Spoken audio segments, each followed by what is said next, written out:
Bakit kailangan ko pang ipaalam sa'yo, ha? Ikaw nga hindi mo ipinapaalam sa akin kapag nagbibigay ka sa nanay mo. Noong nakaraan, akala mo ba hindi ko napansin na inabutan mo siya ng 1,000? Ang kapal ng mukha ng nanay mo, hindi man lang mahiya. Pera ko ang binibigay ko sa kanya. Alam mo ibig sabihin nun? Katas yun ang pagod ko maghapon magtrabaho.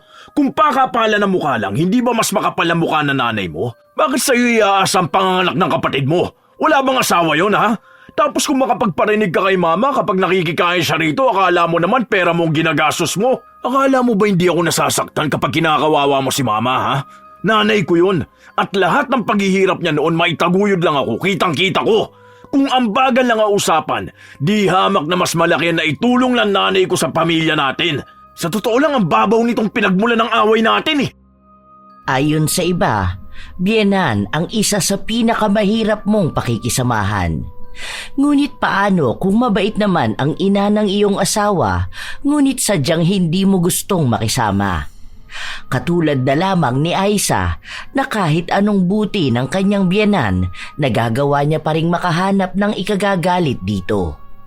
Dahil sa kanyang pagiging bastos, pagbabayaran niya ang sumpa na papataw sa kanya. Magagawa pa nga kaya niyang magbago? O hahayaan na lang niyang damahin ang kaparusahan habang buhay? Nagbigay ka na naman ng pera sa mama mo? Pambibili kasi ng gamot, mahal. Alam mo naman na walang ibang inaasahan si mama kundi ako lang, di ba? Ako lang naman ang anak niya tapos wala naman siyang asawa. Oh, tingin mo, sino naman tutulong sa kanya? 60 years old pa lang naman yung mama mo, tapos walang ibang ginawa kundi ang umasa sa'yo? Ang ibang ang mas matanda pa sa kanya nagtatrabaho pa Kung wala naman pala siyang pera, maghanap siya dyan ng pwede niyang pasukan. Maglako siya ng pagkain, o kaya sa mga tindahan, sa karinderya, sa palengke. Ang daming paraan para magkaroon siya ng pera. Ako ang may ayaw na magtrabaho siya dahil maraming iniindan sakit si mama. Isa pa, hindi naman talaga siya umaasa ng buo sa akin. Anong hindi umaasa? Pabigat nga siyang masyado sa atin. Mag-isa lang siya sa buhay. Dapat gumawa siya ng paraan kung paano niya bubuhayin ang sarili niya. Kung gusto niya talaga, pwede naman siya mamalimos dyan sa kalsada. Gusto mong hayaan ko na lang ang nanay ko na gawin yon? Siya ang nagpalaki sa akin. Ibinuhos niya ang buong buhay niya para lang mabigyan ako ng magandang buhay. Siguro walang masama kung ako naman ang babawi, di ba? Isa pa, kakaunting pera lang naman ang binibigay ko, mahal. Hawak mo naman lahat ng sahod ko 1K nga lang ang inabot ko ngayon dahil kailangan ni mamang bumili ng gamot. 1K lang? Hoy, 1K din yun pwede na natin ipambili ng ulam yun O kaya naggamit ng anak natin? Parang hindi kami ang priority mo Nag-asawa ka pa kung ayaw mo rin namang talikuran yung nanay mo. Hay, bahala ka nga dyan. Ang hirap mong kausap. Ang ina ni Angelo ang madalas na pag-awayan nilang mag-asawa. Ayaw na ayaw kasi ni Aiza na naglalabas ng pera ang kanyang asawa para ipantustos sa ina nito. Para kay Aiza, dapat ang iniintindi ni Angelo ay sila lamang ng kanilang anak. Sa ibang bahay nakatira si Mirna sa dati nilang tinitirhan na siyang kinalakihan ni Angelo. Pero nung nagkaroon na ng pamilya ang kanyang anak, hinayaan niya itong bumukod kasama ang kanyang asawa. Ilang beses namang kinausap ni Angelo ang ina at nagsabi na doon na lang siya tumira sa kanilang bahay para kahit na paano ay maaantabayanan niya ito. Pero ayaw ni Mirna dahil para sa kanya kapag ang isang anak ay nagkaroon na ng pamilya, yun lang ang dapat niyang kasama. Minsan, nanghihingi si Mirna ng pera sa kanyang anak, lalo na kung may kinalaman ito sa kanyang gamutan. Nahihiya rin kasi ang matanda na manghingi dahil alam niyang hindi ganon kalaki ang sahod ng kanyang anak at sapat lang pantustos para sa pangangailangan ng kanyang pamilya. Pero ang nakikita ni Aiza, lahat ng bagay ay inaasa ni Mirna sa kanyang asawa. Kaya kapag nalalaman niyang nag-aabot ito ng pera, agad niyang inaaway. Hindi pa naman talaga kasal ang dalawa, pero 5 taon na silang nagsasama sa iisang bahay. Isang Sabado, namasyal si Mirna sa bahay ng kanyang anak, kung saan naroon ang kanyang apo. Ay, ang maganda kong apo. Halika nga rito. Ayusin natin yung buhok mo. Iipitan kita. Lumapit sa kanya ang bata, pero itinuturo nito ang kanyang noo at sinabi na gusto niyang magpabangs. Ay nako, hindi pwede apo. Dapat magpaalam muna sa mami mo bago ka magpagupit, ha? Teka, nasaan ba ang mami mo? Hinanap ni Myrna ang kanyang manugang. Nagsimula siya sa kusina, ngunit wala ito roon. Kaya naisipan niyang kumatok sa kwarto, pero walang sumasagot. Nang buksan niya, walang tao. At doon naman biglang dumating si Aiza. May bitbit siyang malaking soft drink. Anong ginagawa mo dyan sa kwarto namin, ha? Tinitingnan ko lang kung nandito ka. Bumili ka pala sa tindahan. Kunwari ka pa. Malamang may ninakaw ka dyan, ano? Kapag may nawala kaming gamit, isa lang ang sisisihin ko. Ha? Bakit naman ako magnanakaw? Hindi ko ugali yun. Hindi ugali. Nagkukunwari ka pa dyan. Malamang gagawin mo yon dahil wala kang pera, di ba? Pwede mo yung ibenta para makabili ka ng pagkain mo. Kahit na kailan, hindi ko yun ginawa. Hindi ko kayang kainin ng pagkain galing sa nakaw ang pinambili. Kahit nung bata pa si Angelo, kahit na magkanda kuba ako sa paghihirap, hindi ko naisipan na galawin ang gamit ng iba. Ano ba kasi ang ginagawa mo sa bahay namin, ha? Wala si Angelo, nasa trabaho siya. Ano yan? Manghihingi ka na naman ba ng pera sa kanya? Tinalaw ko lang naman ang apo ko. Miss na miss ko na kasi siya. Alam ko naman na nasa trabaho ang anak ko. Wala akong intensyon na manghingi ng kahit na ano. Kung si Ivy ang pinunta mo, sige. Pero wag mong aasahan na aabutan kita ng pera ngayon, ha? Dahil wala akong maibibigay. Para sa pamilya namin itong bigay sa akin ng asawa ko. Agad na ring nagtungo sa kusina si Aiza matapos niya yung sabihin.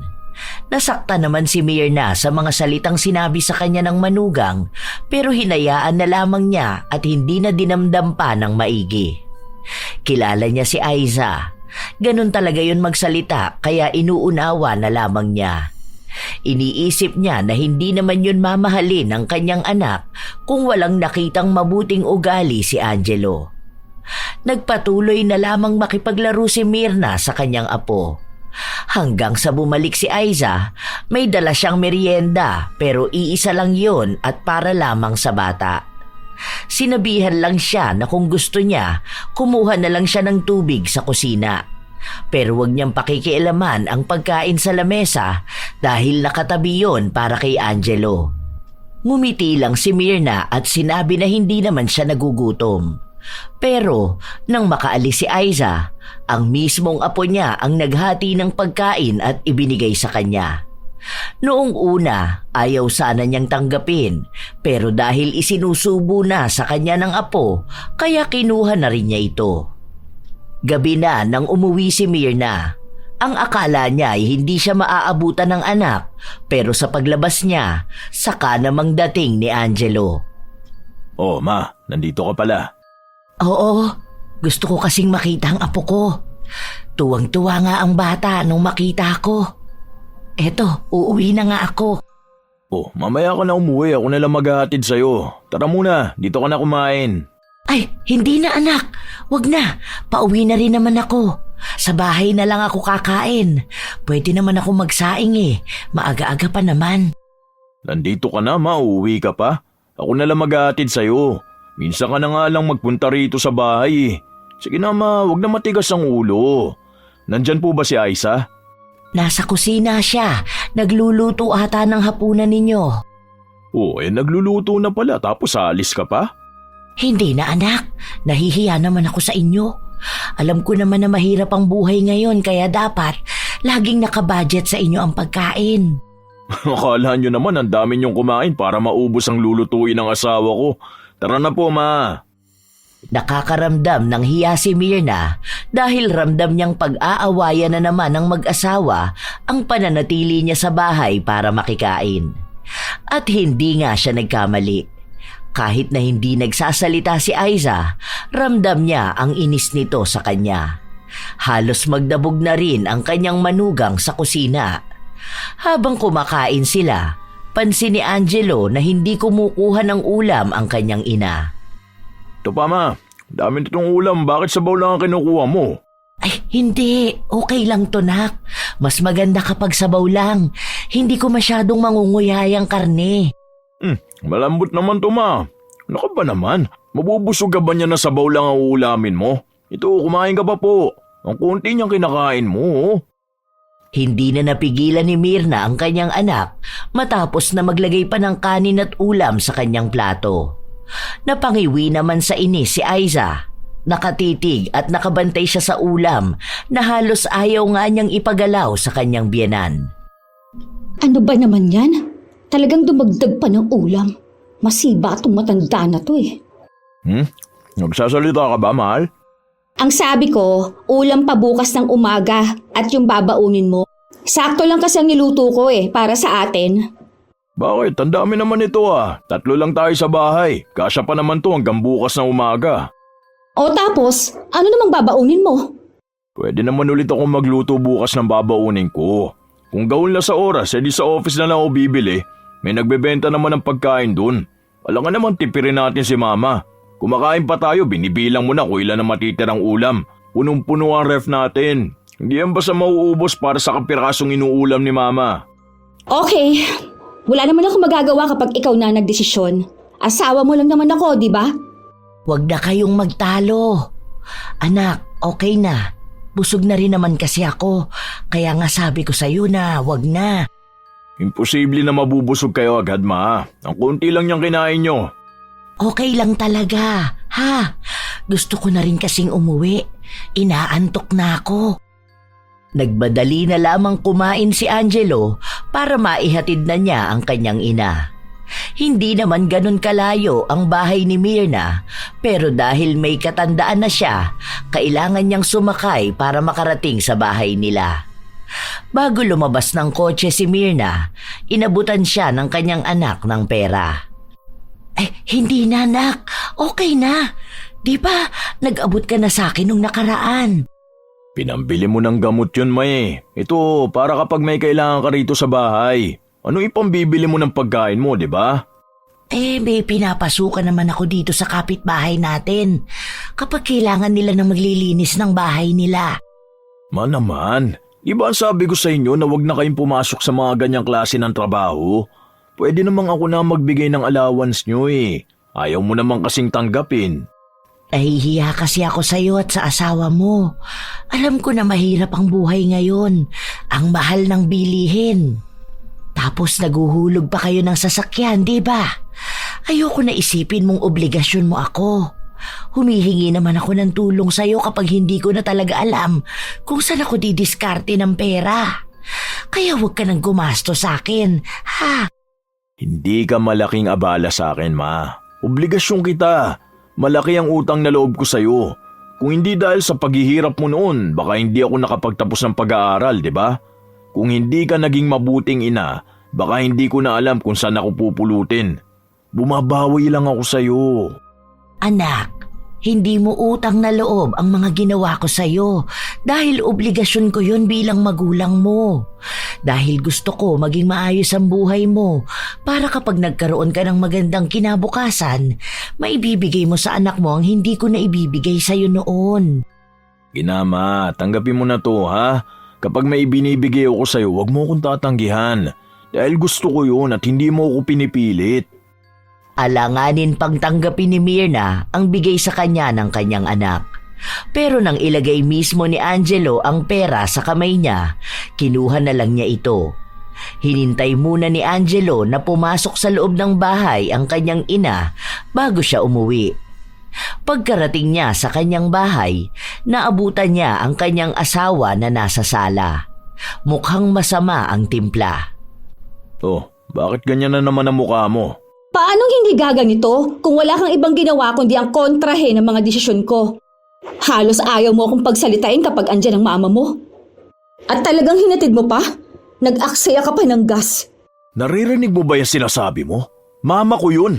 Anong gusto mo? Hayaan ko siyang umuwi mag-isa kung may sasakyan naman ako para ihatid siya? Anong masasayang? Diyan lang ang bahay niya. Isa pa, hindi kita pinipigilan magsalita pero ayusin mo naman. Ilang taon na tayo mag-asawa oh. Ilang taon na rin natin nakakasama si Mama. Tapos hanggang ngayon ganyan ka pa rin sa kanya? Ano bang problema? Oh, tapos nagagalit ka na sa akin? Nagsasabi lang naman ako ng totoo at mga opinion ko ha. Malamang mag-asawa tayo. Dapat lahat ng desisyon mo alam ko rin. Ang hirap kaya mag-budget. Tapos ang gusto mo isama pa natin ang mama mo. O ano na lang ang mangyayari sa atin ha? Iisa pa lang ang anak natin. Tapos gusto mo magkaroon tayo ng obligasyon sa matanda. Paano tayo makakapag-ipon yan kung may iba kang sinusustentuhan? Malapit na mag-aral ang anak natin ha? Hindi malaking pera ang ibinibigay ko kay Mama. Kahit nga 1,000 ayaw niyang tanggapin dahil iniisip niya na malaki yun masyado. Kahit na para lang naman yung sa gamutan niya. Hindi magastos si Mama, sobrang tipid niya. Kaya yung sinasabi mong pagiging pabigat niya, hindi yan totoo. Ako ang mas nakakakilala sa kanya. Ako ang nakasama niya ng mas matagal. Lagi mong pinagtatanggol ang mama mo, di ba? Bakit hindi ka nalang kaya doon tumira sa kanya, ha? Mas matagal mo naman pala siyang nakasama. Sige, bumalik ka sa kanya. Ang hirap kasi sa'yo, hindi mo iniintindi ang sinasabi sa'yo eh. Paano hindi ko iniintindi, ha? Ikaw itong hindi maayos kausap? Palibasa, ayaw mo nang pinagsasabihan ka ng totoo. Hindi kasi inisip niyang mama mo natatanda siya eh. Mano sana nag-ipon siya, di ba? Hindi yung gagawin kanyang retirement plan. Isa pa, di ba may benefits na nakukuha kapag senior citizen na?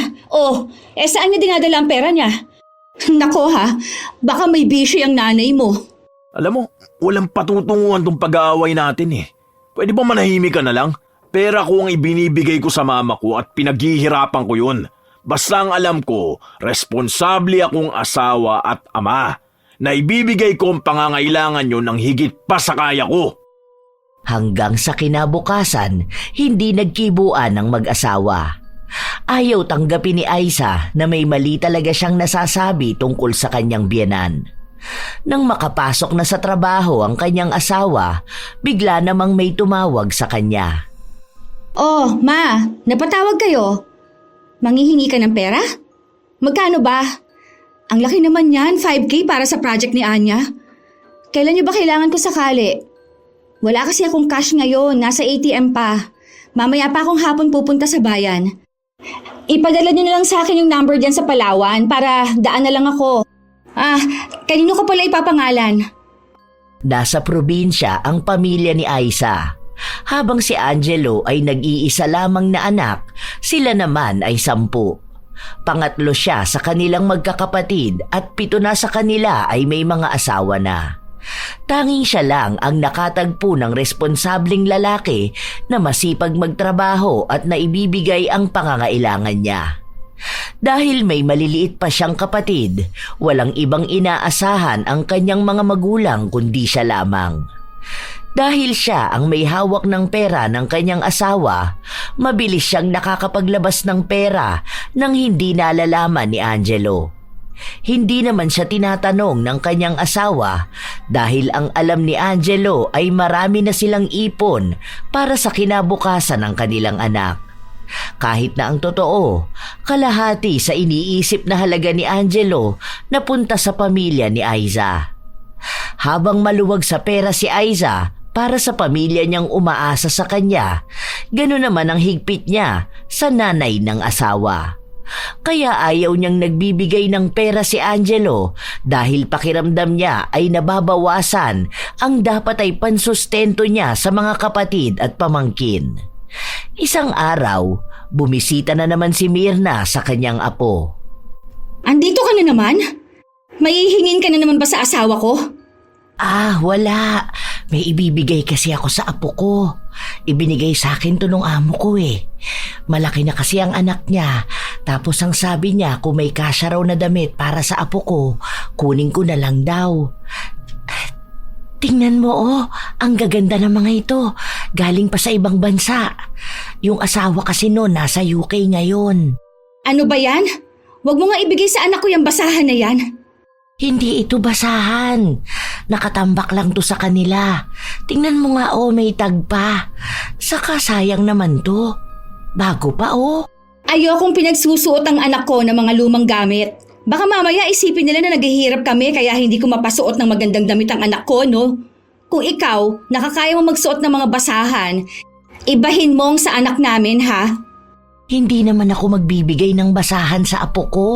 Basta! Ayoko niyan! Itapon mo yan! Wag na wag ko lang makikita na ipasusuot mo yan sa anak ko ha. Tingnan mo, isasaklob ko talaga sa ulo mo yung plastic. Pupunta ka lang dito para kunwari dadalawin mo si Ivy. Pero panigurado ako niyan, hihingi ka lang ng pera sa asawa ko. Hindi na kumibo pa si Mirna. Nagsabi na lang siya na makikibanyo muna siya bago siya umuwi. At doon siya palihim na naluha. Nararamdaman na naman niyang tila ba pabigat siya sa buhay dahil matanda na siya. Sinusubukan naman niyang hindi umasa sa kanyang anak pero ganun pa rin pala ang tingin sa kanya ni Aiza. Agad na ring umuwi sa kanilang bahay si Mirna. Nang kinagabihan, patulog na sana siya nang may kumatok sa pinto. Anak, anong ginagawa mo rito? May kailangan ka ba? Wala naman, Ma. Tara, labas tayo. Ha? Lalabas? Saan naman tayo pupunta? Wala lang. Tara na, nagugutom na ako eh. Kain tayo sa labas. Kasama ba natin ang pamilya mo? Nako, wala pa naman akong pera ngayon. Saan ba tayo kakain? Yung kaya lang sana ng natitira kong pera ngayon. Siguro, kahit sa lugawan na lang dyan sa kanto. Ano ka ba naman, Ma? Bakit iisipin mo pa yung kaya lang ng budget mo? Malamang sagot ko na to. Tayong dalawa lang, date tayo. Nagpaalam si Angelo sa kanyang asawa na may dadaanan pa siyang importanteng bagay kaya hindi siya kaagad makakauwi. At hindi siya sa bahay nila kakain. Hindi naman alam ni Aiza kung ano ang gagawin niya kaya hinayaan na lang siya. Nang magtungo sila sa isang mamahaling kainan, nakaramdam ng hiya si Mirna. Halos ayaw niyang pumili ng pagkain. Ano, Ma? Bakit ang tagal mo naman dyan? Kanina ka pa palipat-lipat dyan sa menu. Wala ka bang gusto? Lipat tayo ng kainan. Ano po bang gusto niyong kainin ngayon? Ang mamahal naman dito. Tingnan mo nga ang spaghetti nila, 350 pesos isang plato. Tapos ito namang sandwich nila, 400 pesos. Wala ba rito yung mga nasa 50 pesos lang? Mura na yan. Huwag mo intindihin ang presyo niyan. Pumili ka kung anong gusto mong kainin. Gusto niyo ba magkanin o itong spaghetti at sandwich? Gusto niyo po ba magtubig or juice? Ay, wag yan anak. Ang mahal kasi niyan eh.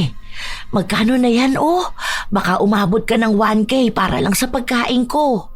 Sayang ang pera Baka kailanganin niyo pa yan sa bahay niyo. Dagdag ipon na rin yan. Okay nga lang sa akin kahit doon tayo sa lugawan eh. Mas mura yun. Hindi ka gagastos ng 500.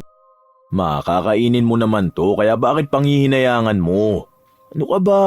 Ngayon nga lang ako manlilibre sa'yo, kailangan mo pang bilangin kung magkanong mailalabas ko. Okay na to, ha? Ito na o-orderin ko. Nakakahiya talaga anak.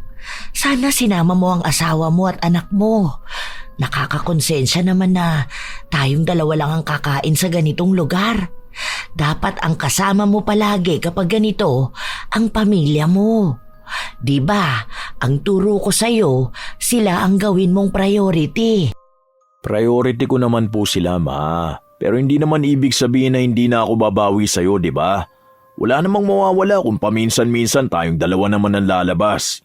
Ang pangako ko sa'yo noon na kapag may pera na ako, dadaling kita sa masarap na kainan. Hindi na tayo magtsatsaga sa mga lugaw na walang lasa sa kanto. Deserve mo naman to, May. Kaya huwag kang makakaramdam ng pagka-guilty. Hindi mo naman kasi maaalis sa akin na maisip yun. Para kasing inaagaw ko ang oras mo sa pamilya mo pati na rin ang pera mo. Basta kapag sinabi ko na para sa'yo, talagang para sa'yo yun, ha? Nakaramdam ng tuwa ang puso ni Mirna. Doon niya napagtanto na tama ang pagpapalaki niya sa kanyang anak. Mapagmahal ito sa kanya at sa pamilyang binuo nito. Hindi sinabi ni Mirna ang tungkol sa sinabi sa kanya ni Aiza. Ayaw niyang maging dahilan siya ng awayan ng dalawa. Kahit na ilang masasakit na salita na ang narinig niya mula sa kanyang manugang, kinikimkim niya lang ang mga yun. Pagkatapos nilang kumain, umuwi na rin sila kaagad. Ay, salamat anak ha. Ingat ka pa uwi. Sandali lang ma. May grocery ako rito. Pabukas na lang po ako ng pinto, ipapasok ko yung bigas. Ha? Wag na. Iuwi mo na lang yan. Ano ka ba? Sobra naman ang gastos mo sa akin. Hindi nakinig si Angelo. Bumili siya ng maraming pagkain na maaaring makonsumo ng kanyang ina ng 2 linggo. Yun na ang balak niyang gawin para hindi na mahiya ang ina na tanggapin ng pera. Kapag nag-aabot kasi siya ng pera, ibinabalik lang ito ni Myrna. Kada 2 linggo, nagdadala ng grocery si Angelo at hindi yun alam ng kanyang asawa. Anak, pinapaalam mo ba to sa asawa mo? Hindi na po yun mahalaga ma. Pera ko naman po ang gamit ko dyan eh. Saka may pera siyang iwalay. Iba pa yun sa anak namin at sa ipon. Hindi tama ang paglilihim ng ganito sa asawa mo. Dapat hindi kayo nagtatago ng lihim sa isa't isa. Kung ano ang ginagawa mo, dapat alam niya rin. Bilang respeto sa pagiging mag-asawa niyo. Sa susunod, huwag kang gagawa ng pabor sa akin na ikaw lang ang nagdesisyon ha.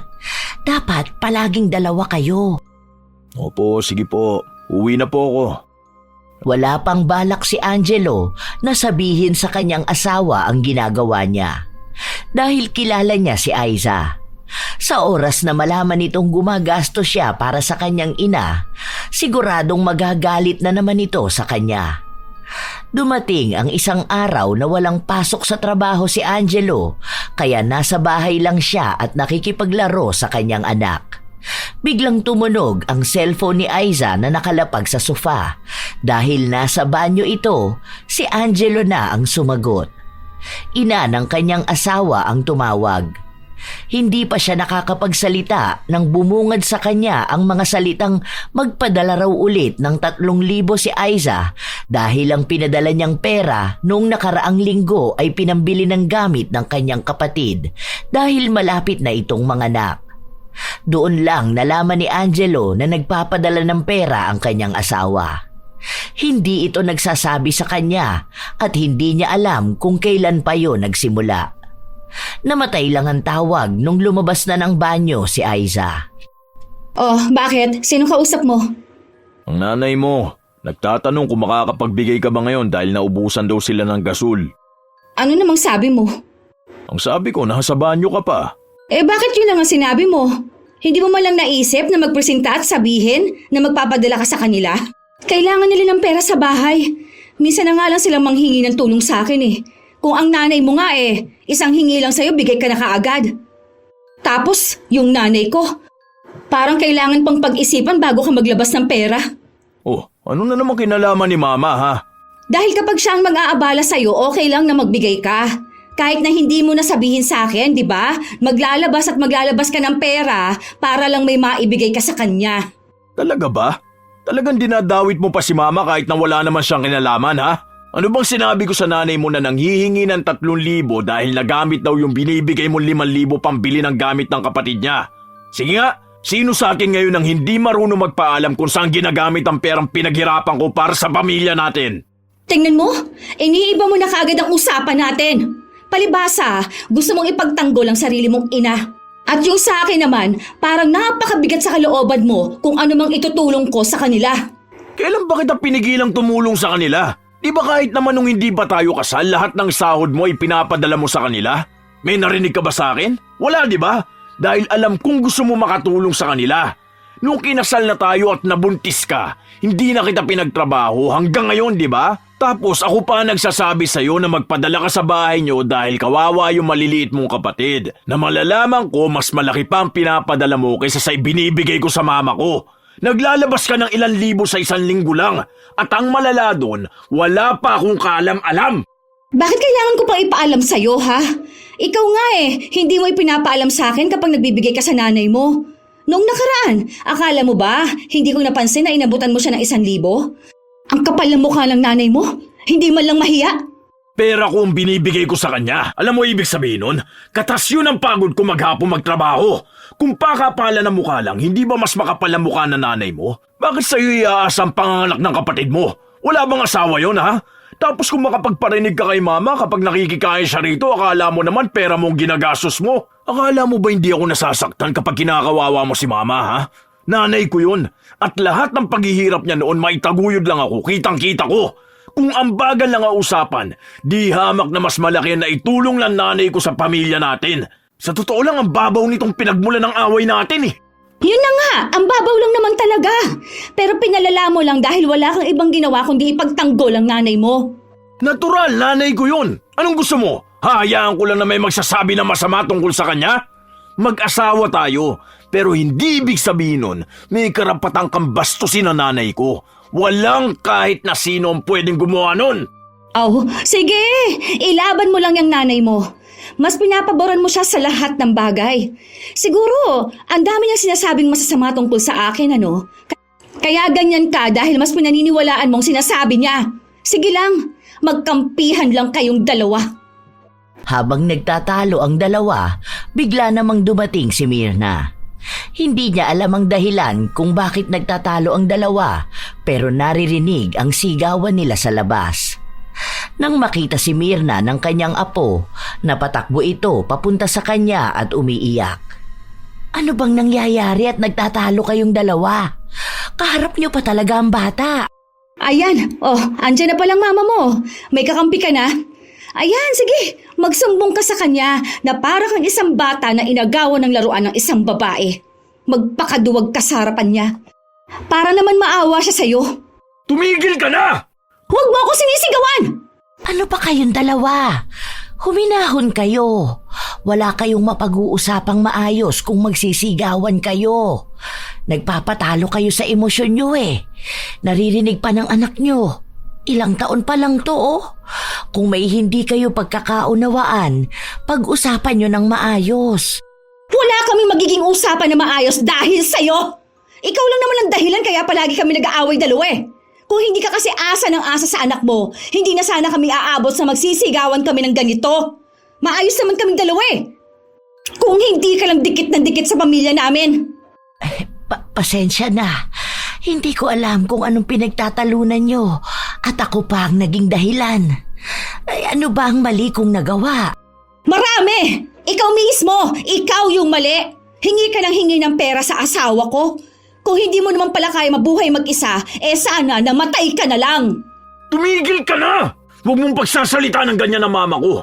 Sa susunod na ulitin mo yan, sinasabi ko sa'yo, uuwi ka ng probinsya nyo at dun ka makikisiksik sa nanay mong walang ibang inatupag kundi ang magbuntis, mag-anak na marami at iasa sa taong nakakaangat ang buhay nila. At talagang tinakot mo pa ako, no? Akala mo ba hindi namin kaya ng anak ko nang wala ka? Wala akong sinabi na isasama mo ang anak natin sa paghihirap nyo. Hindi ka magiging mabuting ina sa kanya. Alam mo kung bakit? Dahil ngayon pa lang, hindi ka na mabuti sa nanay ko. Kaya anong maituturo mo sa bata, ha? Ituturo mo sa kanya maging bastos sa nanay na magiging asawa niya? Pasalamat ka si mama ang biyenan mo. Dahil kung iba yan, baka unang maling salita pa lang ang nasabi mo, dudugo na yung bunganga mo. Buwisit kayo! Magsama kayong dalawa! Padabog na nagtungo si Aiza sa kanilang kwarto. Si Angelo naman, hindi pa rin natatapos ang panginginig ng kanyang laman sa galit. Nailabas na niya ang lahat ng galit na matagal na niyang kinikimkim. Hindi lumabas si Aiza sa loob ng kwarto at dahil napagod na rin sa kaiiyak ang kanilang anak, nakatulog ito. Dinala muna ni Angelo ang bata sa kwarto nito bago niya kinausap ang ina. Pasensya ka na anak ha. Hindi ko naman akalain na ako pa pala ang makakasira sa relasyon ninyong mag-asawa. Pasensya ka na talaga. Ang sabi ko naman kasi sa'yo huwag mo na akong intindihin. Huwag ka nang mag-abala pa sa akin. Kaya ko naman ang sarili ko. Pasensya ka na, ma. Sorry talaga sa mga narinig mo. Hayaan mo na lang munang humupa ang galit ni Aiza. Tapos, saka mo siya kausapin. Maging mahinahon kayong dalawa. Walang magandang patutunguhan kung uunahin ninyo ang galit. Isa pa, isipin ninyo ang kapakanan ni Ivy. Sa totoo lang po, napapagod na ako sa kanya. Pinipilit ko naman siyang intindihin. Kaso ang hirap Ayoko siya magdamot sa pamilya niya. Pero gusto niya maging madamot ako sa'yo. Kung wala si Ivy, naku, baka matagal na kami naghiwalay niyan. Tama nga po talaga sinasabi nila. Dapat kung pipili na magiging asawa, yung hindi madamot. Iba-iba kasi talaga ang ugali ng mga tao. May pangit na ugali ang isa at meron din naman silang mabuting pag-uugali. Pero hindi naman ibig sabihin na gano'n na sila noon. Mananatiling ganoon sila habang buhay. Bigyan mo ng pagkakataon na magbago ang isang tao. Binigyan ko na po siya ng pagkakataon. Ilang taon na po ba kaming kasal? Ang ayoko po kasi sa lahat yung pupunahin ang pagtulong ko sa'yo. Opo, hindi ko kayo obligasyon kasi hindi nyo rin naman ako inuobliga na bigyan kayo ng pera o tulungan kayo. Pero gustong gusto ko po makabawi sa inyo eh. Kaya nga po ako nagpapakahirap sa trabaho ko. Dahil habang nabibigyan ko ng magandang buhay ang pamilya ko, gusto ko rin po na mabigyan din kayo. Kaso hindi ko alam kung anong issue niya ron. Magalit sana siya kung talagang ibinibigay ko sa inyo lahat. Mas malaki pa nga ibinibigay niya sa nanay at mga kapatid niya eh. Pagdating sa ganyang usapin, kayong dalawang mag-asawa lang ang makakapag-ayos niyan. Sa buhay may asawa talaga, hindi mawawala ang problema sa pera at sa pamilyang tinutulungan nyo. Pero hindi ibang tao ang makakapagbigay ng magandang advice dyan dahil kayo mismong dalawa ang makakapag-ayos niyan. O sige na, kapag naging maayos na ulit si Aiza, pag-usapan nyo yan ha. Huwag na sana yang lumala at umabot pa na maghihiwalay kayo. Alam mo naman na ang hirap kapag hindi magkasama ang mga magulang, hindi ba? Huwag sana yung maranasan ni Ivy. Kahit na ilang beses nang humingi ng tawad si Angelo sa kanyang ina ukol sa inaasta ng kanyang asawa, hindi pa rin maaalis ang bigat sa kanyang kalooban. Lalo pa kapag nakikita niya ang kanyang ina na tumatanda na at nahihirapan. Naaalala niya ang mga pangako niya rito. Una pa lang, alam na ni Angelo ang ugali ni Aiza, lalo na pagdating sa pera. Mahigpit ito at ayaw na ayaw niyang may ibang tao na nakikinabang sa perang maaari niyang mahawakan.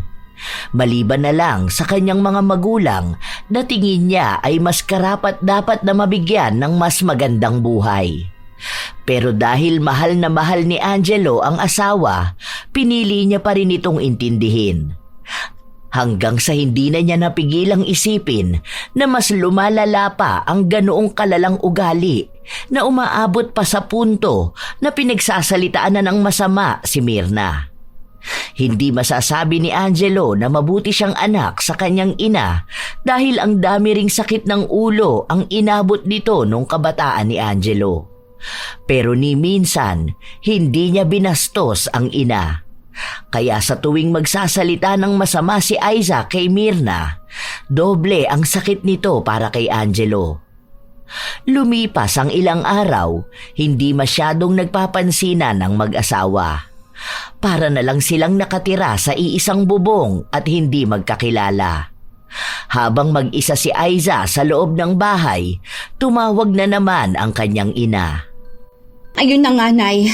Kaya nga inis na inis ako sa kanya. Kasi pagdating sa inyo ang damot niya, sobra. Nuknukan ng kadamutan. Sa akin pa siya nagalit nung nagsabi ako ng hinanakit ko doon sa palahingi niyang nanay. Kung hindi ko lang siya mahal, at kung hindi lang din dahil sa anak namin, isinauli ko na siya doon sa nanay niya. Kamping-kampi siya doon. Kasi awang-awa dahil matanda na raw. Kakapikon lang kasi. Tapos hanggang ngayon, hindi pa rin ako kinakausap. Ang taas ng pride niya. Hindi man lang humingi ng tawad sa akin. Kung ano-anong salita rin ang sinabi ng kanyang ina laban kay Myrna para lang sabihin na may kakampi siya. Matapos nito ay humirit na naman ang pera sa kanya.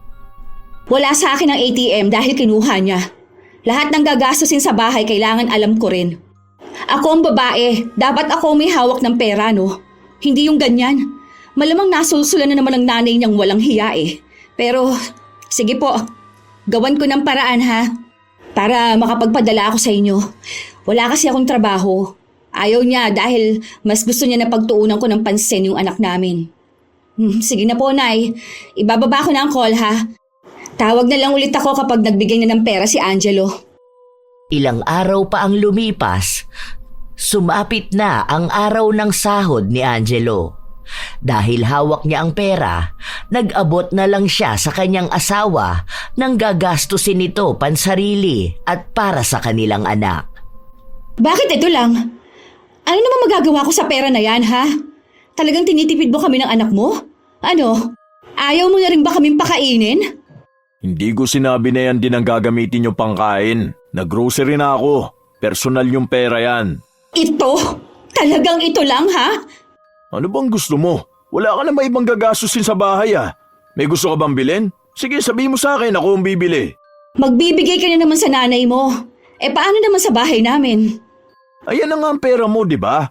Bahala ka na dyan kung anong gusto mong gawin dyan. Kung gagamitin mo ba yan para sa sarili mo, para sa anak natin, o lahat yan ibibigay mo sa pamilya mo. Basta yan na yun. Saka na ulit kita bibigyan. Buwisit talaga. Halatang kamping-kampi ka sa nanay mo, ano? Inutusan ka ba niya na huwag akong paghawakin ng pera, ha? Ano, gusto niya siya na lang ang hawak ng pera mo? Walang hawak si mama na pera ko. Ako mismo may hawak ng pera ko. Ngayon ko lang nalaman na halos wala na pala tayo naiipon. Siguro kung hindi ko pa nalaman ang ginagawa mo, baka ubos na ang perang iniipon natin para sa kinabukasan ni Ivy. Akala mo yata ganun lang kadaling kitain ang pera na yun Ngayon sinusumbatan mo na ako? Akala mo ata napakabuti mo talagang asawa at tatay, ano? Kung ipagmalaki mo na responsable ka, akala mo naman hindi mo yun obligasyon sa amin. Hindi ko ipinagmamalaking responsable ako. Ang sinasabi ko sa'yo na hindi mo maintindihan yung para sa anak natin. Kaya tayo nag-iipon para kahit na anong mangyari sa hinaharap, handa na siya sa mga pinansyal na pangangailangan. Yun ang iniisip ko. Pero paano kung maubos mo yung ipon natin sa pagbibigay sa pamilya mo na may kanya-kanya na rin naman dapat obligasyon sa buhay? Ano mangyayari kay Ivy, ha? Aasa lang siya palagi sa kung ano maibibigay ko dahil wala tayong naimbak para sa kanya? Paano kapag wala na ako? Wala na rin siya magandang kinabukasan? Yun ang hindi mo naiintindihan Malamang sa away natin na to, idadamay mo na naman si mama, di ba? Aba, damay naman talaga siya. Tumutulong lang ako sa pamilya ko, masama na ba yon? Paulit-ulit na lang tayo, bahala ka na sa buhay mo. Basta ako magbibigay ako ng pera. Ikaw na ang bahala ko, ibibigay mo sa kanila lahat para tulungan mo silang maging batugan. Buti sana kung bilyonaryo ang asawa mo para iangat mo sila sa buhay. Kakasabi mo sa akin na may pamilya akong dapat unahin kesa sa nanay ko, ikaw naman ang bumaligtad. Kesa kinabukasan ng anak mo, intindihin mo, buhay ng ibang inuuna mo. Anong klaseng ina ka? Kahit na anong pang-aaway ni Aiza sa kanyang asawa, hindi talaga dinadagdagan ang perang binibigay sa kanya. Hindi niya rin alam kung magkano ba ang ibinibigay ni Angelo sa kanyang ina. Sa tuwing pag-uusapan kasi nila ang pera, palagi na lang nauuwi sa sigawan na halos kaunti na lang ay tuluyan na silang maghihiwalay. Isang araw, dumalaw na naman si Mirna sa kanyang apo. Nais niya rin kasing makausap si Aiza dahil alam niya na hindi pa rin nagkakaayos ang mag-asawa. Tulog si Ivy. Sa susunod ka na lang bumalik dito kapag nandito ang anak mo, ha? Para naman may kakampi ka. Hindi ko kailangan ng kakampi dahil wala naman akong gagawing masama sa'yo. Nais lang sana kitang makausap. Alam ko na ilang buwan na kayong nagkakalabuan ng anak ko. Buti alam mo kung ano-ano na naman sigurong panunulsol ang ginagawa mo kay Angelo. Alam mo, anak mo lang yun. Hindi mo yun pag-aari, ha? May pamilya na siya, Sana naman, hindi ka na nanggugulo sa amin. Palibasa, wala na kasing nagmamahal sa'yo kaya kaganyan. Ano bang sinasabi mo, Aiza? Kahit na kailan hindi ako nanulsol sa anak ko. Kapag nagsasabi siya sa akin, pinapayuhan ko siya ng tama. Anong tama? Ang gipitin niya kami ng anak niya sa pera? Ang gawin akong madamot sa mga magulang ko, ha? Ang sama kasi ng ugali mo, no? Kaya gusto mo pati ang asawa ko maging ganyan kasama sa'yo. O paano? Kapag nagbigay nga naman ako sa mga magulang ko, di mawawalan ka, diba? Malulugi ka. Wala ka namang ibang iniisip kundi ang sarili mo lang. Pwede bang huminahon ka muna? Kaya nga ako nagpunta rito para makausap ka ng maayos. Hindi tayo magkakalinawan kung wala kang ibang gagawin kundi pangunahan ako at ang magalit. Lawakan mo ang pangunawa mo. Leche kang matanda ka! Pakunwari ka pang nagbabait-baita sa harapan ko kahit alam ko naman kung ano ba talaga ang gusto mo. Malamang, dumalaw ka lang ngayon para maghanap ng isusumbong sa asawa ko. Sige, sabihin mo na lang sa kanya na wag na kaming bilhan ng pagkain. Ibigay nilang kamo niya lahat sa'yo. Mukhang mas kailangan mo naman ng pera niya, di ba? Ang hirap magmahal ng mamas boy. Giging sunod-sunuran sa sinasabi ng nanay. Yung mga pansusulsul mo sa asawa ko, katulad mo lang na walang kwenta. Hindi ko alam kung bakit mo pinipilit isiksik ang sarili mo sa pamilya namin. Kung tutuusin, hindi ka naman namin kailangan dito. Kung pwede lang nga sana na huwag ka na magpakita Mamatay ka na ba yung ganon? Para nang sa ganon, wala na kaming kahati kay Angelo. Kulang na kulang ang lahat ng ibinibigay niya sa amin dahil lahat ng atensyon niya kinukuha mo. Nagsiselos ka siguro kapag pamilya niya ang inuuna niya kesa sa'yo? Hindi totoo yung sinasabi mo. Kung alam mo lang kung paano ko pagsabihan ng anak ko na kayo ang unahin. Mahal ko rin kayo ng apo ko. Mahal mo ang pera ng anak mo. Mukha ka kasing pera. Pabigat ka sa buhay. Wala kang pakinabang. Walang kwenta. Dapat mamatay ka na lang Magpakamatay ka na lang kaya. Kesa pahirapan kami, di ba? Buwisit ka. Buwisit! Malas ka sa buhay namin. Umalis ka nga sa harapan ko! At habang lalong nagtatagal na nakikita kita, lalo akong nagagalit. Ipinagtabuyan ni Aiza ang kanyang biyenan. Ni hindi man lang niya hinintay kung may nais itong sabihin. Dahil kahit ano namang paliwanag sa kanya ni Myrna, wala siyang pakialam. Opinyon niya lang ang mahalaga para sa kanya. Dinamdam ng maigi ni Myrna ang sinabi sa kanya ng manugang. Halos hindi na siya kumakain, hindi na rin makatulog dahil hindi maalis sa isipan niya ang mga salitang binitawan ni Aiza. Hanggang sa isang araw, inatake siya at kinailangang dalhin sa ospital. Mabuti na lang at may kapitbahay siyang nakapansin kaagad sa kanya. Nasa trabaho si Angelo pero umuwi siya matapos na malaman ang nangyari sa kanyang ina. Inabot pa hanggang kinabukasan bago nagising si Myrna. Naroon lang sa kanyang tabi ang kanyang anak. Bakit hindi ko maigalaw ang kanan kong katawan? Nagkaroon kayo ng mild stroke. Paano? Huwag niyo na pong pilitin ang sarili niyo, ma. Huwag po kayong mag-alala. Nandito lang ako palagi sa tabi niyo. Huwag kayong matakot. Dahil hirap makapagsalita si Myrna, hindi niya masabi sa kanyang anak ang mga nais niyang sabihin. Nagpasya si Angelo na sa bahay nila titira ang kanyang ina dahil hindi naman niya kayang iwan ito na mag-isa sa bahay niya. Pero dahil sa ginawa niya, mukhang hindi payag ang kanyang asawa. Gagawin mo pa talaga akong taga-alaga ng baldado. Hindi mo yan dalhin dun sa bahay niya. Imposible naman na hindi niya kaya ang sarili niya, Malamang nag-iinarte lang yan dahil gusto ng pera. Hindi ko sinabi na ikaw ang magbabantay sa kanya. Nag-hire na ako. Bukas papasok na yon. Pwede ba? Mag-ingat ka nga sa pananalita mo, ha? Na-stroke si mama. Tapos sasabihin mong pabayaan ko? Magdadagdag ka pa talaga ng gastos para lang sa ibabayad mo sa magbabantay sa kanya. Napaka-espesyal naman yung nanay mo. Dagdag pasani na naman. Lalong naging pabigat sa buhay. Alam mo, sana maranasan mo rin ang nararanasan ni mama para malaman mo kung gaano kahirap. Pinagsasabihan ako noon ni mama na huwag akong magbibitaw ng masamang salita kapag galit ako. Pero hindi ko mapigilan. Kahit ayoko manumpa ng tao, nagagawa ko. Napakasama ba naman ang ugali mo Sagad na yan. Asawa mo ko. Tapos nagagawa mo akong pagsalitaan ng ganyan, ha?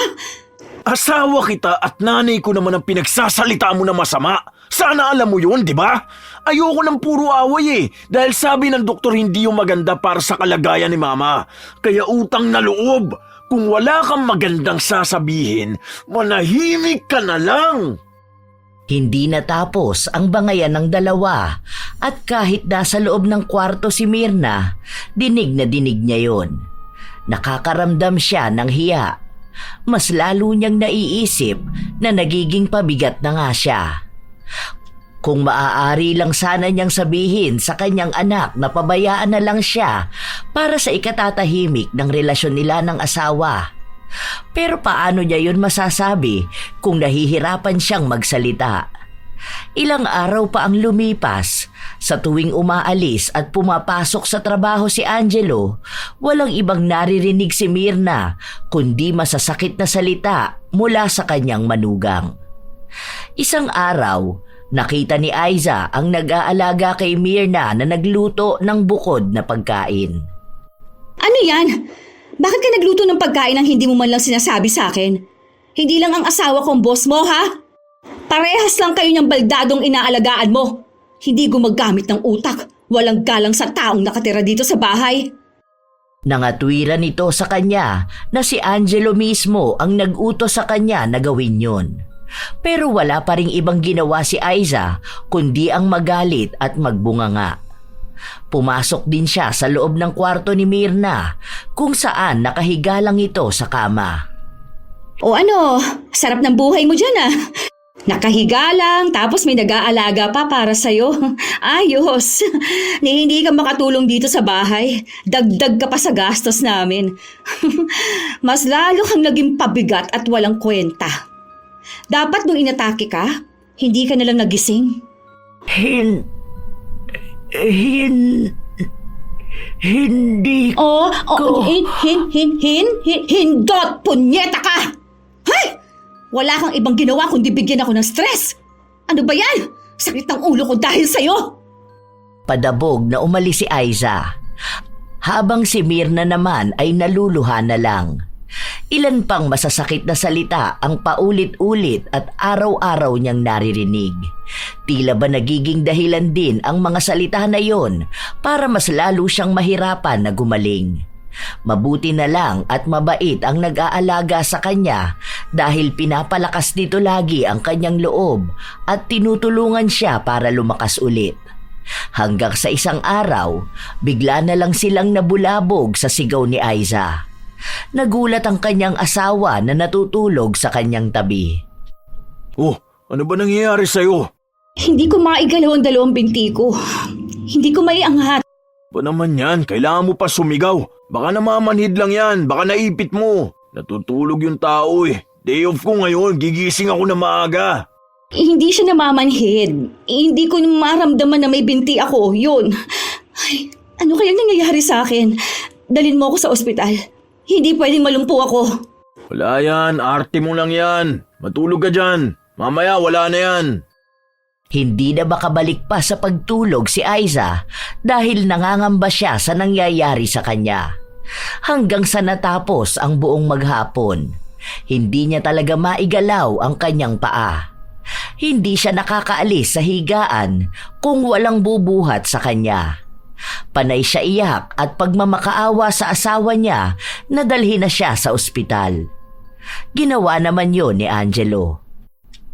Bakit ganun? Nakakapagtaka naman to. Wala man lang nakita na kahit ano. E di, ibang test naman sana ang gawin. Lahat na nang pwede. O kaya sa ibang doktor tayo. Doon tayo sa pinakamahal. Hindi pwedeng maging ganito ako. Di pa kaya sa ngayon. Hintayin natin sa sahod ko. Wala akong extra pera ngayon eh. Nagamit ko na kay mama. Nakita mo na? Mas inuna mo pa talaga ang nanay mo kaysa sa akin. Mas mahal mo talaga siya. Di ba ang sabi ko sa susunod na sahod? Galing na nga tayo rito sa ospital ah. Wala namang makitang dahilan kung bakit hindi ka makapaglakad, di ba? Ayoko! Gusto ko na maagapan ka agad to. Gamitin natin ang pera ni Ivy. Di pwede dahil naka-time deposit yun. Malapit naman na ang sahod ko eh. Ilang araw na lang. Maghintay ka na lang. Hindi pwede. Ayoko maghintay. Kailangan gumaling ka agad ako. Matuto ka maghintay. Wala tayong magagawa sa ngayon kundi ang maghintay lang. Kahit na anong galit ni Aiza, wala pa rin siyang ibang nagawa kundi sundin ang sinabi ng kanyang asawa. Dahil parehas na sila ni Myrna na hindi makakilos sa bahay, dalawa na silang naging alagain. Habang kay Myrna ay may gamutan at kahit na paano ay nakakatulong ang exercise para kahit paano ay maigalaw niya ang kanang bahagi ng kanyang katawan. Si Aiza naman, walang kasiguraduhan kung gagaling pa nga ba siya. Dahil bukod sa wala siyang iniinom at ginagawa, wala ring makitang dahilan kung bakit siya nagkakaganon. Ilang linggo pa ang lumipas, palaging galit at sumisigaw sa bahay si Aiza. Lalo na kapag may kailangan siya at ang nagbabantay sa kanya ay kay Myrna nakatuon. Tanga ka ba, ha? Hindi mo ba alam ang pangalan mo? Kanina pa ako tawag ng tawag sa'yo, di ba? Magpapakuha ako sa inyong tubig na malamig. Yung malamig na malamig, ha? Pagkatapos, ibili mo ako ng pagkain sa tindahan. Nangatwiran ang nagbabantay sa kanya na hindi niya sakop ang ganoong utos. At sa katunayan, si Myrna lang naman dapat ang aalagaan niya. Kung hindi lang nakiusap si Angelo at nagdagdag sa sahod niya, hindi naman niya ito aasikasuhin. Dahil mas mabuti pa raw si Myrna na kahit naging baldado nung una ay maayos alagaan. Kaysa sa kanya na hindi na nga makalakad, lalo pang sumama ang ugali.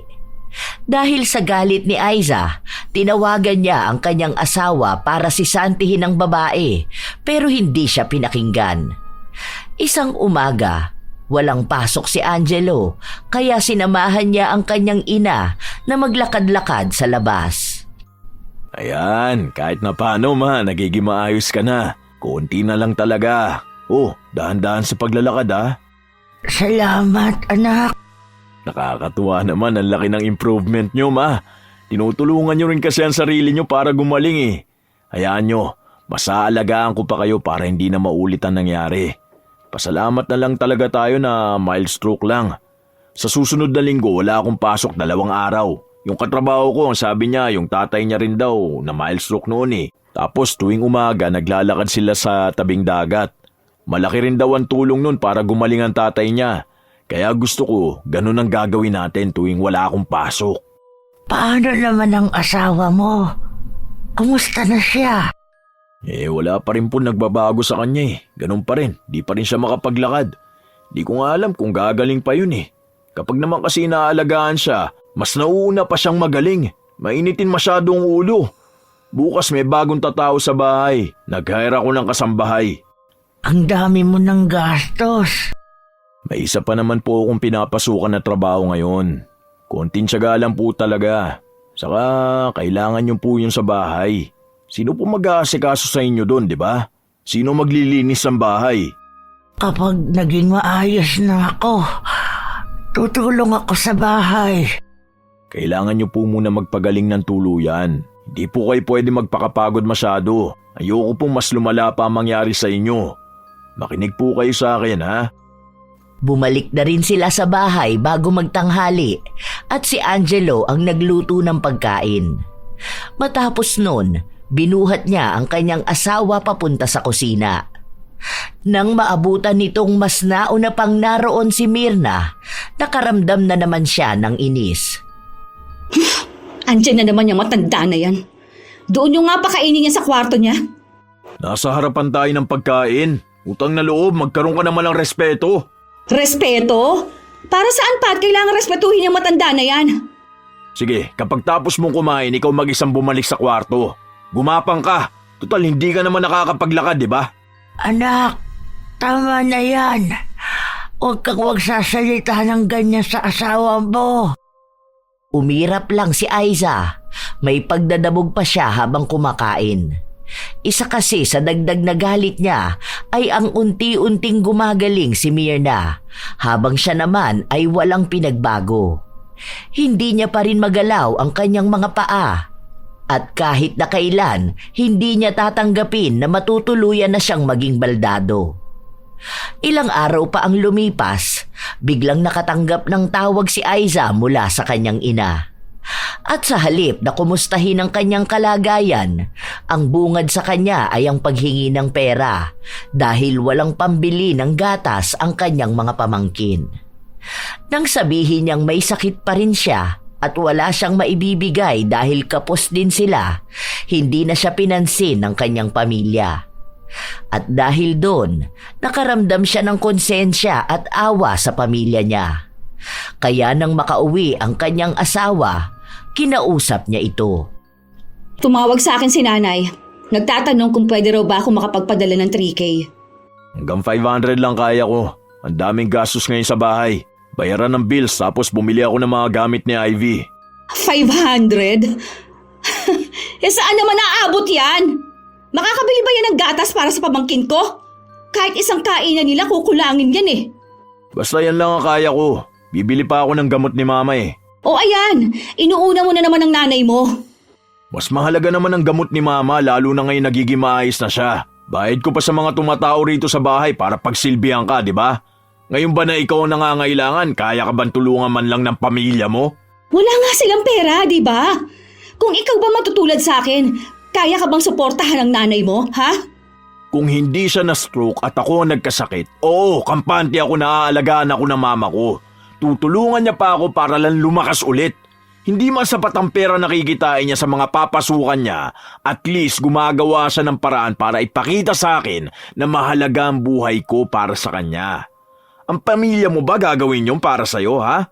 Ni minsan ba narinig mo sila mag-offer man lang kahit na ipagdasal yan sakit mo na hindi matukoy? Sige nga, sabihin mo nga sa akin kung kukumustahin ka ba nila ng totoo, yung hindi dahil wala ng gatas ang pamangkin mo. Kaya wag mo ikukumpara ang mama ko sa nanay mo. Dahil paraan pa lang ng pagpapalaki sa akin at sa inyo magkaiba na. Ayoko lang magsalita eh. Dahil pamilya mo pa rin yun at masasaktan ka. Pero oras na para mamulat ka. Kung ako mapapagod ng tuluyan sa'yo at makikipag-iwalay ako, tingin mo ba aalagaan ka nila? Baka mas malala pa ang masasakit na salitang maririnig mo kaysa sa mga sinasabi mo sa mama ko. Hindi nakakibo si Aiza sa sinabi ng kanyang asawa. Para bang nabuhusan siya ng malamig na tubig, pero hindi pa rin sapat para paniwalaan at intindihin niya. Habang lumilipas ang mga araw, nagiging mabuti ang kalagayan ni Myrna at ang kapalit naman nito ay ang pagkakaroon ng depresyon ni Aiza. Nawawalan na siya ng pag-asa sa lahat ng bagay. Nawawalan na siya ng gana. Iniisip niya na ang daming nangyari sa buhay niya at kailanman hindi sumagi sa isip niyang tatagal siya sa loob ng bahay nila dahil hindi niya maigalaw ang kanyang dalawang paa. Kapag nagtatanong sa kanya ang kanilang anak kung kailan ulit sila lalabas, hindi niya ito masagot dahil maging siya ay hindi niya alam kung makakalakad pa ba siya. Gabi-gabi rin siyang umiiyak dahil sa pakiramdam na kalaban niya ang lahat. Itinakwil na siya ng mundo. Kahit pamilya niya, hindi siya pinapansin. Kahit na gusto niya lang naman ang kausap at makarinig ng mga salita na magpapalakas sa kanyang kalooban. Doon niya lang nalaman na marahil ay tama si Angelo. Binibili niya lang ang atensyon ng pamilya niya. At sa oras na wala na siya at baon na siya sa sarili niyang paghihirap, wala sa kanyang mag-aabot ng kamay para lang isalba siya. Isang hapon, walang ginawa si Aiza kundi ang umiyak. Pinapatahan na siya ng kanyang anak pero ayaw niyang makinig. Hanggang sa lumabas ang bata at ilang saglit lang ay pumasok ang kanyang biyenan. Hindi pa ganon kagaling si Myrna, pero mas mabuti naman na ang kalagayan niya kaysa nung una. Nakakakilos na siya, pero kailangan ay maingat. Bawal siyang gumawa ng mga mabibigat na trabaho. Anong ginagawa mo rito? Ang sabi kasi ng anak mo, kanina ka pa iyak ng iyak. May masakit ba sa'yo? May dala akong pamahid dito. Hindi ko kailangan yan. Lumabas ka na. Saglit lang naman ito. Maganda to. Isa to sa ginagamit kong pamahid kapag may masakit sa kasukasuan ko. Bigay to ng kaibigan ko sa akin. Sinabi ko na nga ayoko, di ba? Hindi mo ba maintindihan? Alam mo, hindi makakabuti sa'yo kung palagi kang nagagalit. Maraming masamang epekto yan sa kalusugan mo. Nakaka-attract din yan ng mga negative energy. Sige na, halika na. Ano bang nangyari dito sa binti mo? Hindi nga namin alam, di ba? Hindi naman na ako gagaling, no? Kaya magyabang ka na kasi ikaw gumaling ka pa. Nakakalakad ka na, nakakakilos. Tapos maayos na ulit ang pananalita mo. Ako, hanggang dito na lang, di ba? Oh, ako na ngayon ang pabigat sa asawa ko. Ako na ang baldado. Magsaya ka na. Bakit naman ako magsasaya nang may nahihirapang ibang tao? Masaya ako na gumaling ako, pero hindi ibig sabihin na magiging masaya ako dahil ikaw naman ang hindi makagalaw. Isa pa, huwag mong sabihin na hindi ka nagagaling.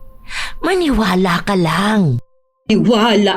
Sus, pampalubag loob lang para sabihin. Ano ba? Huwag ka na nga dyan. Huwag mo ring hawakan ang binti ko. Baka mas lumala pa ako. Hindi nakinig si Myrna sa sinasabi ng kanyang manugang. Pinahiran niya ang binti nito at sa kanya marahan na hinihilot.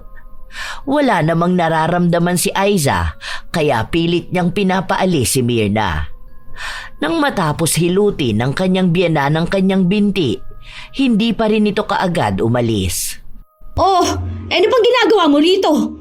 Sige na, lumabas ka na. Huwag ka na rito at naiinis lang ako kapag nakikita kita.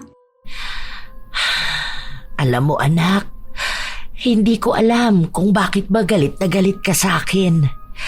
Iniisip ko kung may mali ba akong nagawa. Kung sakali man na may mali akong nagawa sa'yo at hindi ko alam, patawarin mo ko. Pero kung nagagalit ka lang sa akin dahil pakiramdam mo inaagaw ko ang atensyon ni Angelo, hindi yan totoo. Ilang beses ko nang sinabi sa'yo. Sana makita mo kung gaano ka kamahal ng anak ko. Kaya sana huwag mong sayangin yun. Nakakapagod at nakakawala ng pagmamahal ang palaging pag-aaway. Huwag mo akong pangaralan na para bang isa kang mabuting asawa. Dahil kung mabuti kang misis, sana may tatay si Angelo. Hindi ako ang iniwan ng asawa ko.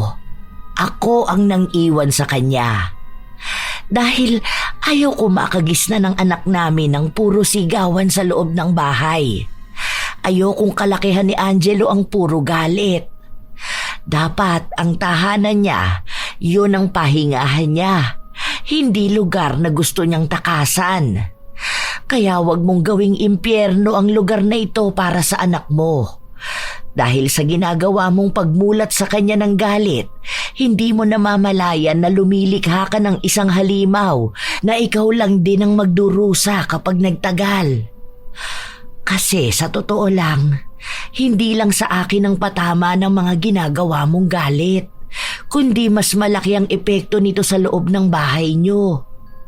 Mahal ka ng anak ko, kaya kahit na masama ang loob mo sa akin, mahal din kita.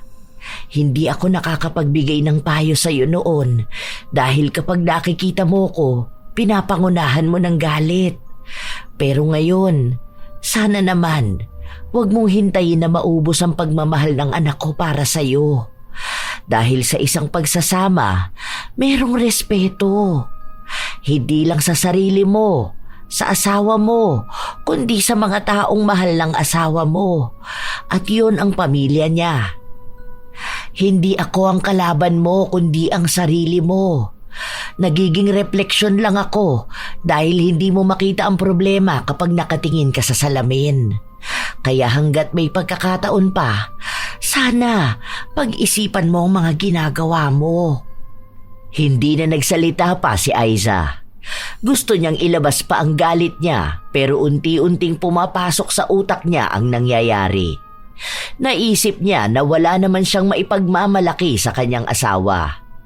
Kung gagamitin niya ang anak nila bilang laban para manatili ang pagsasama nila, hindi yun magiging makatarungan sa bata. Dahil kung sakali man, nagugustuhin talaga ni Angelo na makipaghiwalay sa isang baldado na walang pakinabang, kayang-kaya niya yun.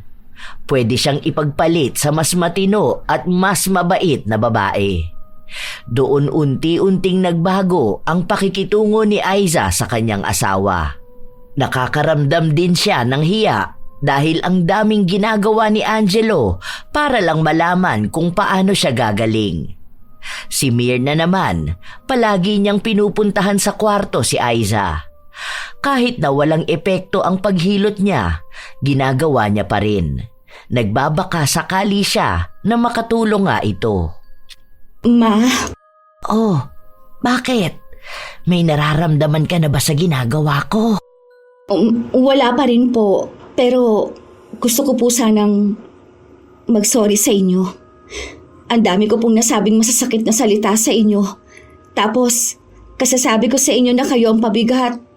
Biglang ako na ngayon ang pabigat sa buhay ni Angelo. Sorry po ha. Ang daming sama ng loob ang naipon ninyo dahil lang sa akin. Ang sama kong tao. Siguro po, karma na rin to eh. Kaya siguro pinarana sa akin na maging baldado para malaman ko kung anong pakiramdam ng isang taong walang magawa at walang maitulong. Tapos, ako, magsasalita pa ng masama. Salamat po at hindi ninyo ibinalik sa akin ang mas masakit na salita kahit na may kakayahan naman kayo. Alam mo anak, hindi ako ganong klase ng tao. May mga nakakagawa ng masama sa akin, pero isa lang ang iniisip ko. Maaaring ang ugali nila ay bunga ng katauhan nilang hindi nila matakasan o sa kung saang pamilya sila lumaki. Alam mo, wala naman kasing pinanganak na masamang tao. Nagiging masama lang ang isang tao sa kung ano ang nakikita niya sa paligid niya. Sorry po talaga, Ma. Akala ko kasi kapag nabibigyan ka ng pera at sustento ng asawa ko, nalulugi ang pamilya ko. At dapat kapag meron ka, dapat meron din silang makukuha. Dahil nakikilala lang naman nila ako kapag may naibibigay ako eh. Pero kayo po, kahit na wala akong kwentang tao, inaalagaan niyo pa rin po ako. Sa mga panahong sukong-suko na ako, wala man lang sa pamilya ko naglakas ng loob ko. Dahil abala sila sa pagdiskarte ng pera. Habang kayo po, hindi niyo ako hinahayaan na mawalan ng pag-asa. Ang swerte ko na po sa inyo at sa anak ninyo. Masyado lang talagang masama ang ugali ko. Sorry po, Ma. Sorry po. Hindi po sapat ang sorry sa dami kong kasalanan sa inyo. Walang humpay ang paghingi ng tawad ni Aiza. Bumuhos na rin ang kanyang luha habang ang biyenan naman niya ay nagbibigay ng mga positibong salita. Naging maayos silang dalawa. Palagi pa ring hinihilot ni Myrna ang binti ng kanyang manugang hanggang sa hindi nila namamalayan na ang dami na pala nilang napag-usapan. Mga bagay tungkol kay Angelo at mga kwento ng buhay nila na hindi nila nagawang pag-usapan noon. Inabot din ng halos 1 taon bago nakaramdam ng pagbabago si Aiza. Hindi pa kumpirmado kung talagang makakapaglakad pa siya. Pero dahil kusa na niyang nagagalaw ang ibabang bahagi ng kanyang katawan, alam nila na kaya pa kung magtutuloy-tuloy lang ang ginagawang panghihilot ni Myrna. Isang gabi, habang magkasama ang mag-asawa, napag-usapan nila ang tungkol kay Myrna. Mahal, dito na lang tumira si Mama, ha? Oh, himala yata ikaw na ang nagpresenta. Bati na kasi kami. Pero seryoso, pwede naman siya rito eh. May isa pa namang kwarto. Tsaka aalis na yung isang nag-aalaga sa akin, di ba? Yung kasambahay na lang ang maiiwan. Tapos ako, nakakagalaw naman na ako. Hindi ko pa nga lang talaga kaya pag walang alalay. Salamat naman hindi na natin pinagtatalunan tong ganito. Ang tahimik ng buhay natin kasi di na tayo nagsisigawan eh. Kaya nga, sorry mahal ha sa mga nagawa ko sa'yo noon. Kapag nasasaktan din kita kapag may nasasabi akong masasakit na salita sa nanay mo. Alam ko naman na masakit yon bilang ikaw ang anak. Kaya sorry talaga. Buti na lang mahal mo ako, no? Siguro iniwan mo na ako kung hindi. Sorry din sa mga nasasabi ko masasakit kapag nag-aaway tayo. Lalo na kapag nasisigawan kita. Ang red flag ko doon.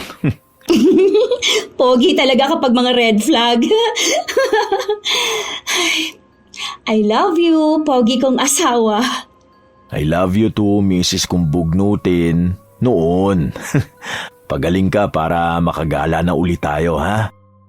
Doon muling bumalik ang sigla ng pag-iibigan ng mag-asawa. Ang dating nalamatan ng panay-awayan, muling nanumbalik ang sigla dahil sa pag-amin ng kamalian at ang paghingi ng tawad. Naging maayos din at masaya ang pagiging magkasundo ni Mirna at Aiza. Halos inabot din ng taon bago tuluyang nakalakad si Aiza. Hindi nila alam kung paano yun nangyari dahil una sa lahat ay wala naman siyang iniinom na gamot dahil walang makitang sakit. Marahil dahil na rin sa pag-aalaga ni Mirna at sa kung paanong nagbago ang ugali ni Aiza. Habang magkakasama sila, nagiging mas mabuting ina rin si Aiza sa tulong ng kanyang biyenan. Ang tunay na pamilya naman ni Aiza, bibihira na lang kung tumawag sa kanya. Minsan, si Angelo na ang kusang nagsasabi sa kanya na magpadala, lalo na kung kailangan talaga nila sa bahay. Pero binigyan siya ng limitasyon at sinabi niya na alam na rin niya sa kanyang sarili ang ibig sabihin ni Angelo. Dahil bumabawi-bawi pa lang din sila sa dami ng pera na nagastos nila nung sabay sila ng kanyang biyenan na nagkasakit. May mga tao talaga na nagiging bastos ang pananalita, lalo na sa kanilang mga biyenan. May iilan kasi na iniisip na naaagaw ang atensyon ng kanilang asawa at ang pera na dapat ay buong napupunta sa kanilang pamilya. Pero tandaan na hindi naman ibig sabihin na inaako pa ng anak ang responsibilidad sa magulang ay kakawala na siya sa pagiging anak. Ang ibig sabihin lamang nito ay hindi niya kailanman makakalimutan na siya ay anak at ang pinapairal niya ay paggalang at pasasalamat. Huwag lang sanang magkaroon ng mga magulang na aabuso sa kabutihan at pera ng anak. Timbangin ang lahat ng bagay. Huwag maging masama sa isang taong kabutihan lamang ang nais na ibigay sa iyo. Ang biyenan ay hindi kalaban. Bago pa man nakilala ng anak ang kanyang asawa, ang mga magulang muna ang humubog at nagpalaki sa kanya. Hindi lahat ay nabibigyan ng biyaya na magkaroon ng mabuting biyenan at tapat na asawa. Kaya kung may nagmamahal sa iyo ng totoo, huwag mong hayaan na malason ito ng galit na nakatago sa iyong sarili. Ang pag-ibig at respeto kailanman ay hindi dapat sinusukat sa pera o pag-aari. Sapagkat sa dulo, hindi nagwawagi ang puot at kasamaan. Ang nananatili ay ang mabuting alaala ng isang pusong marunong magmahal at ng isang kaluluwang marunong magpatawad. Maaari nga sigurong tunay na minsan hindi nagtatagpo ang dalawang mabuti. Ang mabait na biyenan at mabait na manugang. Dahil minsan, kundi biyenan ang makakalaban, ang manugang naman. Kayo ba mga apo? Ano ba ang inyong karanasan na maaaring may kahalintulad sa ating kwento ngayon? At ano naman ang inyong opinyon tungkol sa ating mga karakter? Shout out sa ilan sa mga masusugid na tagapakinig ng mga istorya ni Lola Telang. Heli Borja, Jeline Sapra, Angel Rose 5, Melanie Mel, M. Rose Strong OFW in Kuwait, Gracia Balitaan, Riza Rizardo, Corina Realubit, Chichi, Shiva Ledesma, Belenda Cabiroy, Pinados Melin, Easy Flores, Diana Tumang, Miss Waray, Kimberly Espanyola at sa kanyang asawang si Kirben Espanyola, Jack at sa kanyang mama na si Benang Mapagdalitol, Advanced happy birthday din kay Ruth Ann Migano sa September 21. Salamat sa pakikinig nyo. Tootsie Roll, Jocelyn Laguna Rayon, Artes Donaldson, Mel G. Tupal, Food Vlogs, Mary, Koy Cabrera Sembrano, Corazon Ingay, Maria Teresa Morales, Elgin TV Vlog, Glory Lee Olivo, Relin Ape, Maylin De Guzman, Mibo Dal. Shout out sa inyo, Chinita Closa, Wendell Salting. Shout out din sa Mall Japan Surplus ng Kabuyao, Laguna. Park Sung Hee, It's Pain So Much, PTK Rose Amar, Sergi R. Bernabenario Jr., Asodisen Serila, Lynette Reparado, Kath Aguilar, Samuel Gamboa, Will Maleses, Neil Daryl Tadeo, Azalea, Thelma Tarle Villasica, The Adcox Family. Shout out din sa inyo, Estrella Olasa, Faith Ken Evangelista, Noemi Garcia Pabunan, Jodilyn Pakin, Elizabeth Arnaiz, Jenny V. Suco, Giselle Flores, Mary Jenny Rhea Batiduan, Pureza Tagiwalo, Pasiano Guerrero, Filipina Palsario, Mirna Alfaro, Liza Rosario, Anha Rose Ayeras, Eunice 2025, Rosemary Casone, Ronalyn Alejo.